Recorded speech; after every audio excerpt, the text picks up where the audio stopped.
Gaming and can't work? You may be entitled to all the Cheetos in the snack drawer. I'm Lyle Rath from Pregame Discharge, and around here we have a saying, the gamer is always right. I will personally call your fucking dad on his cell phone and tell him I don't give a fuck if he's a contractor. If you've hit level 100 on the Fortnite Battle Pass, you have officially worked the number of hours to qualify as a full-time employee, and you deserve benefits. Did writers kill off a character that you like? Get out of here! You have a legal right to a full retraction and final say in the writer's room, as well as a character of your exact race, gender, political affiliation, and build represented exclusively positively. People like to treat gamer like it's a dirty word. Well, we're taking it back. It's our word. If someone calls you a gamer with a hard R, start recording and scream at them in public. Sir, what did you just call me? What?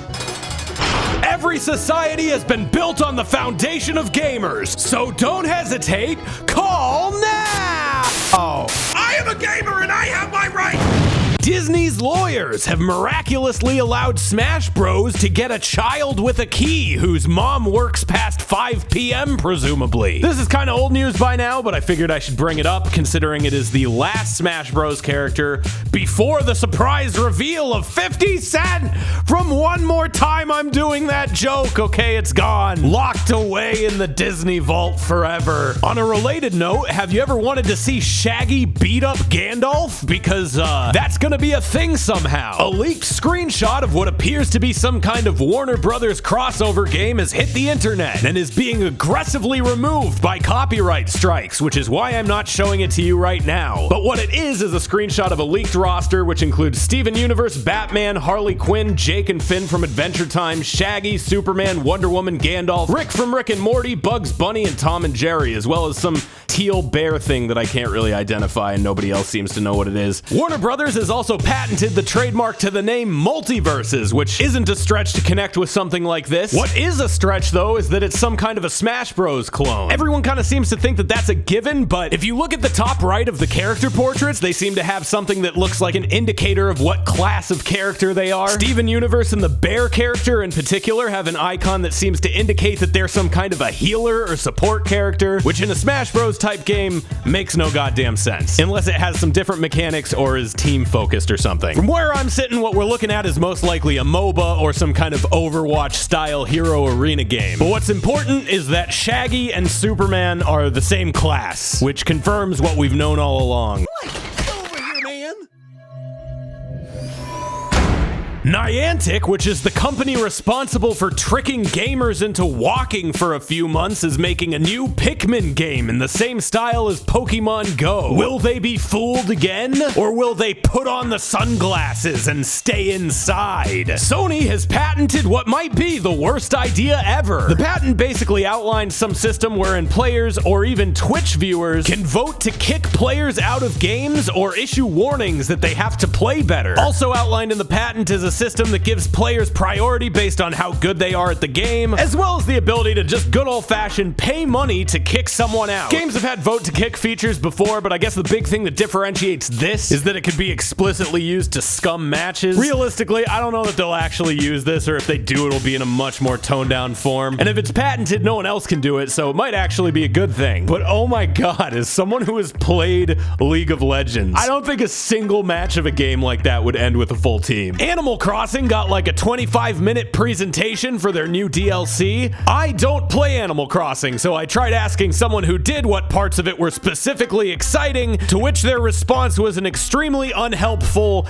everything. So here's my recap. You can drink coffee and experience fictional caffeine. You have to buy an amiibo for anyone else to drink the coffee. A turtle can scream at you on a boat. You can fund a trailer park. There's new haircuts. Rotate your arms forward and back to stretch. There is a pro decorating license, and you can increase the number of bridges and inclines. You get redeem airline miles for leaf or something. Paint your squeakoid. You can hold 5,000 furnitures. If there's a tight space, you can kind of turn sideways and like step over. Okay, that's not the DLC. That stuff is just added. So the DLC, you get suckered into buying a timeshare, and then you do Animal Crossing decorating, and it's a resort now, which is different, I assume, in some facet. And you can put a soundscape in someone's house and polish a flower box. Sounds like real fun to somebody. The Uncharted movie finally got its first trailer. It stars Tom Holland, who hadn't even been conceived by the time this movie had lost its fourth director, and Mark Wahlberg, who is playing a Sully that looks more like Nathan Drake than this movie's Nathan Drake. The trailer features scenes and set pieces mishmashed from various games of the Uncharted series, which reassures us that no new ground will be tread here,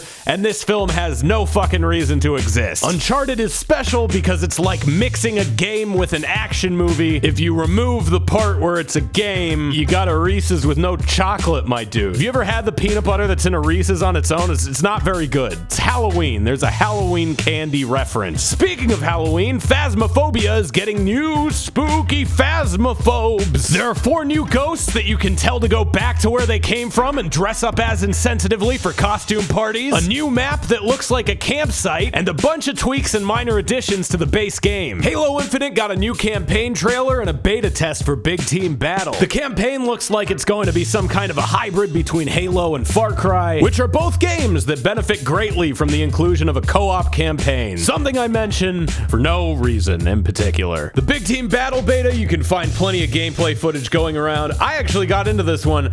I don't fucking like it. It seems like what they're going for with this game is an esport with a grindy season pass progression system, and that's definitely what they made. I hope I'm wrong, but if you want the vibe back from Halo 3, I don't think you're gonna get it here. There's gonna be an HD remaster of all the Grand Theft Autos on the PS2. That's 3, Vice City, and San Andreas. For all of you that are probably not old enough to be playing these games anyway, they're inappropriate. You'll pee. But back in the mid-2000s, we killed a man named Jack Thompson to earn you the right to play them regardless. Well, he got disbarred for misconduct, but same thing. The Suicide Squad game and the Batman game that don't have Batman in it both got trailers that don't have gameplay in it. But let me ask you, is it really possible to make a game where you play as a 9-foot shark man not fun? Yes. Yeah, it actually is. Easier, in fact. Game design is hard. That was a test, and I hope you passed it. PlayStation had a PlayStation Unites, or whatever the fuck they call those stupid things. There's some battle royale kind of game called Deathverse, where the rich are fat and the blood is blue. The band OFK is getting a video game. I would say this is exciting for OFK fans, but those probably don't exist, considering OFK has never released any music, and this is the first time anyone has ever heard of them. The game will follow the story of industry plants pretending to be a humble indie band who can apparently appear out of fucking nowhere and fund a whole ass video game. Bugsnax is getting new DLC, and the burgers can wear hats or something. Five Nights at Frederick's is getting a new game called Security Breach. In this one, you kind of walk around and do stuff, which I think is new, but there are like a zillion games where you walk around in first person and get scared by stuff, so I actually don't know this. Is the resource management timer game thing part of why people like Five Nights at Freddy's? There's some Mario Kart ripoff, King of Fighters is getting an open beta, some Denmarkians made in Amogus. You really got me on this game.